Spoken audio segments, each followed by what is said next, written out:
You're in contract on your first building. You're excited, and that is exactly when the building starts to lie to you. The good news is the lies show up 3 predictable places, and if you know where to look, you can catch them while walking away is still free. Miss them, and you own them on Monday. Here's what is on the line. Treat the inspection period like a formality, and you can inherit a non-paying tenant, a dying roof, and a rent roll that is not even real at full price. Get spooked and walk from every little thing, and you never buy at all. The skill is in the middle. It's knowing which red flags are deal killers and which are just negotiations. I'm Roger, a licensed real estate agent here in Central Contra Costa. In the next few minutes, I will give you the 3 red flags that should make you slow down or walk, the mistake first-timers make in the inspection window, and how to turn a flaw into a price cut instead of a regret. Stay with me. Now let me set the stage. Once you're in contract, the seller wants to close, and every document you get from here on is built to keep the deal alive. That does not make them villains. It makes them motivated. Your job is to verify, not to trust. Red flag 1. A rent roll that does not match reality.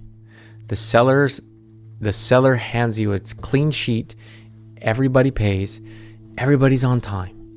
So you ask for the proof, the actual bank deposits, the signed leases, the estoppels, and suddenly 2 units are between tenants and one is seller's relative who pays half.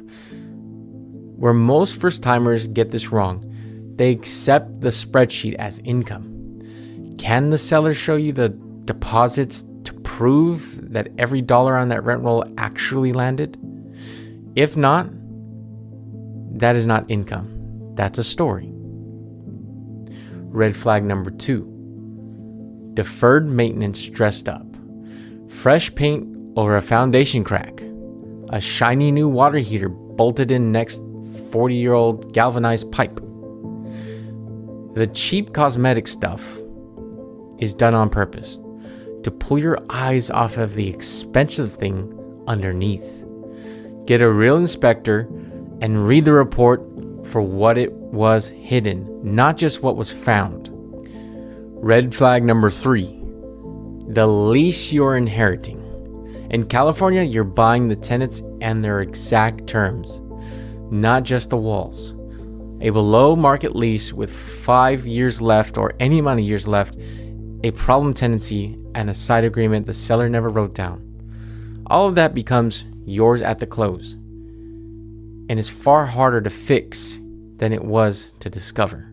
If you want the due diligence checklist I run in every escrow, it's linked down below. Grab it and keep watching. Here's the 5-figure landmine, and it's red flag 3 taken to the extreme. In California, that inherited problem tenancy does not reset when the deed changes hands.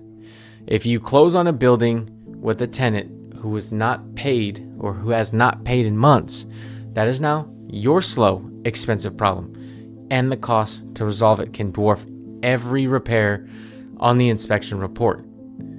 This is the one thing that turns a good deal into a year of pain. You dig it out of the leases and the payment history during your contingency period, or you pay for it for a long time after. The way I work in escrow for a buyer, and this is where underwriting, property management, training earn their keep, is I treat the contingency period like a courtroom, and the building is guilty until documents prove it innocent. Quick pause. This is for anybody watching who's actually trying to buy a building. The expensive mistake is not the rate. It is buying the wrong building, and you usually cannot see it just from the listing.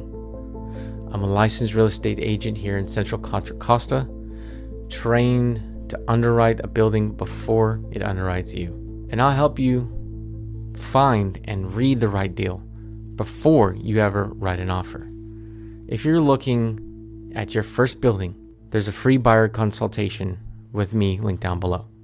All right, let's get back to it. So here's the mindset shift. Your inspection period is not a formality.